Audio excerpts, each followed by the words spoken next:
Good morning.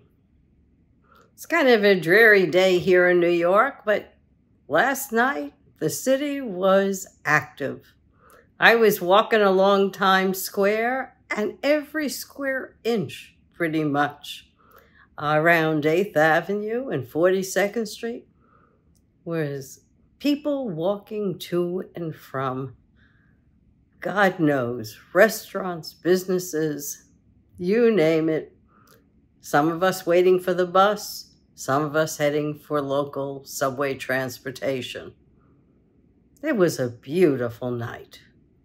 And then I think about the nights that the Israelis must be having. They're not so beautiful. Tel Aviv was hit last night by a missile. It hit an apartment building. And the fighting goes on in Israel and in Gaza. The Gazans appear to be clueless, though I can't understand how a population who has been ruled by Hamas for the last 18 years can be clueless about what's happening to their society. I certainly don't understand what in the world the UN has done being in Gaza all these years. They're supposedly setting up schools. Did they ever think to set up institutions to help out in establishing a society for the Gazan people? That didn't seem to be part of their mandate. What about the media that's embedded in Gaza? What in the world were they doing and thinking? Most of their headquarters are the sites of missile launches. Did they ever think to talk about it? Did they ever wonder what's going on in Gaza? And why are the people so poor? And why is 50% of the population under the age of 20?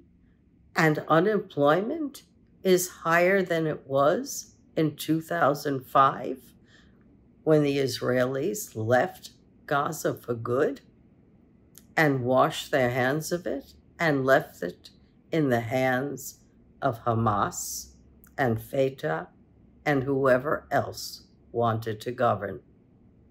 Looked like nobody wanted to govern Gaza.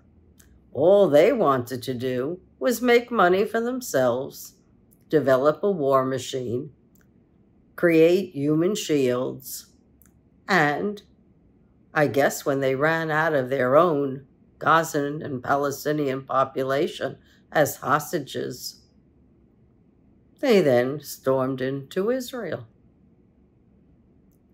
I have no love for the people who stood by and did nothing. And there were a lot of them. The 20,000 workers who came into Israel. Why didn't you say how oppressed it is there in Gaza? Why didn't you notice that nobody works and that people are in despair and that the money that goes to Hamas doesn't come to any of you guys? Why didn't anyone say? Hamas was given a choice. They get $30 million a month from Qatar. They get $100 million from Iran. And what did they do with the money? They created a mass tunneling system under Gaza where they could survive and thrive. And most of their leaders, they're not even in Gaza. No, it's like ISIS. I'm your leader. I tell you what I want you to do, and I go depart. Arafat's wife went to Paris with $8 billion. Did the people in the West Bank or in Gaza see any of that money? I don't think so. Probably not even $1 billion. Where is she living in Paris? I don't know. But folks like Nasrallah, sure, they can go out of their countries and they can pledge war, and they can plot strategy. But what do they care? They've got millions, and they're going to sit comfortably by while the foot soldiers die. Unfortunately, Israel's got 220 plus hostages in Gaza. They'd like to get them back. It's also unfortunate that the Shifa hospital in Gaza is over one of the main Hamas headquarters.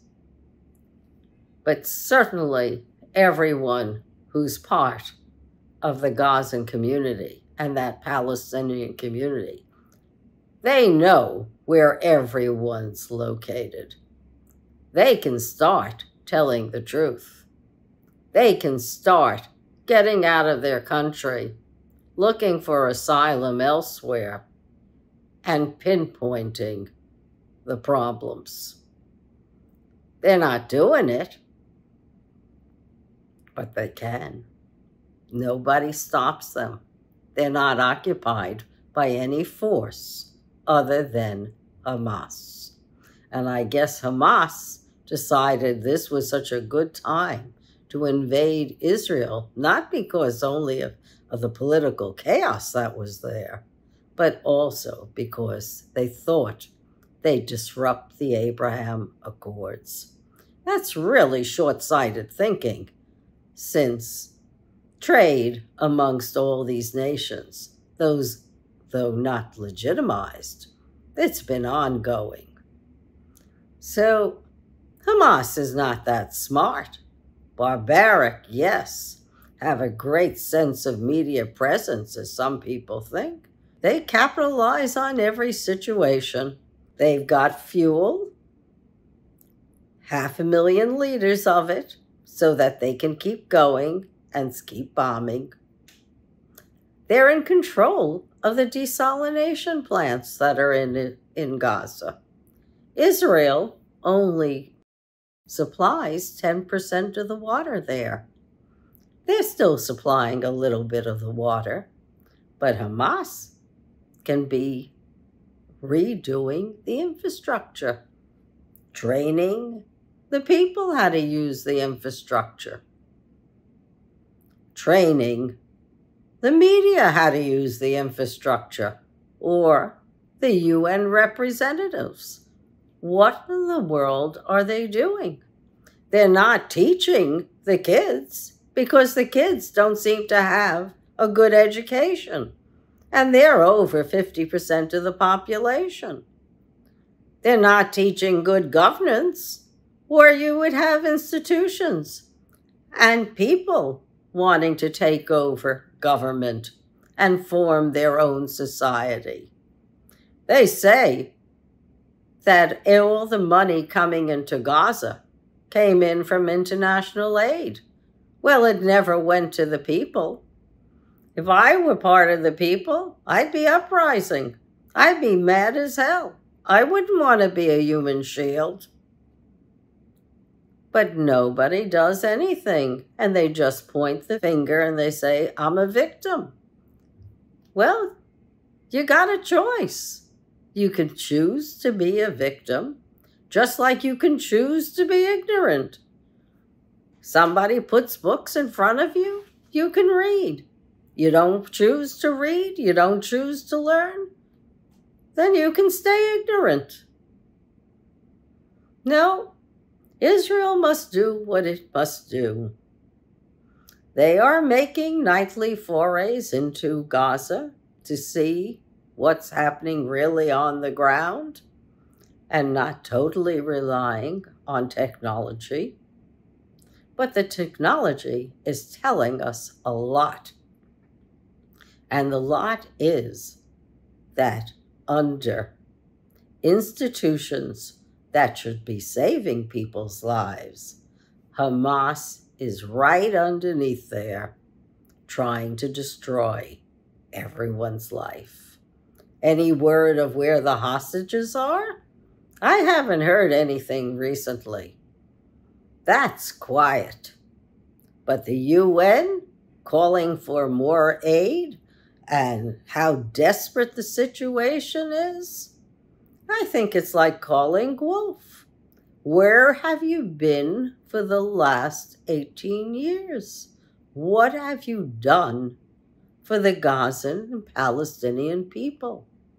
Why did I just have to learn recently that folks in Gaza are in the same refugee camps that they were in 1948 and 1967? As fellow Muslims or Christians or whoever you are, you're in the UN. What are you looking at? What are you reporting on? Don't you have to have any accountability for the position that you're in? Why are you there? I don't really understand. Well, one thing I do understand. There will be a day after Hamas. I really feel that in my bones. Hamas will be eliminated. I'm not sure that it is that many people. Probably a couple of thousand more. But they'll be eliminated. And then Gaza should really decide whether or not the people are going to be administered by themselves or have a provisional government. And they should be trained. They can't all be without education. They can't all be without skills. There must be some within that peninsula who could rise up and be leaders for people, not to want to oversee their death, but to want to oversee their lives and their livelihoods. In ancient times, Gaza was a thriving port. To get to that place, it's probably going to take about 10 years. Because first you'll have to learn how to survive yourselves. Then you got to learn how to survive with your neighbors and put up any thoughts of having a war machine. Because the world has moved past barbaric wars. The world isn't looking kindly at the war that's been started in Israel. The world doesn't look kindly at the war Putin started in Ukraine. It's destroying our atmosphere, for one thing. I mean, pity the people who are dead? Absolutely, I pity the people. And I mourn for the Israelis. I mourn for all those kids who gave their lives. And more to come. And the same thing with the Ukrainians. They didn't ask to be invaded. They didn't ask for someone to commit barbarism on their people, to take away their children. Nobody asks for that. And the folks who perpetrated these acts should be brought to world condemnation. Take away all the funding. From now on, especially going into the West Bank and into Gaza, Qatar, Iran, and everyone else who's funding Hamas. That money's got to be stopped. The money can go to people, but not for war. War belongs in centuries past, not when our earth is on a tipping point, not when our global climate is so precarious that we never know when some catastrophe is going to befall us. And we did it. We did it to ourselves. So We have a world to save. We have people to care about. Nothing is going to happen unless any of us, and all of us, decide that we choose life, that we want to look up at the sky one more time and marvel at our place in the heavens as we revolve around the sun. That, to me, is worth doing. I read a lot of poetry, and I'm not ready to be at peace with the universe and asleep for the rest of my days. No. I'm here. I'm here to be counted, to say I tried. I tried the best I could to say what I thought was important, to save ourselves, our democracy, and our world. If we all do that, it'll happen.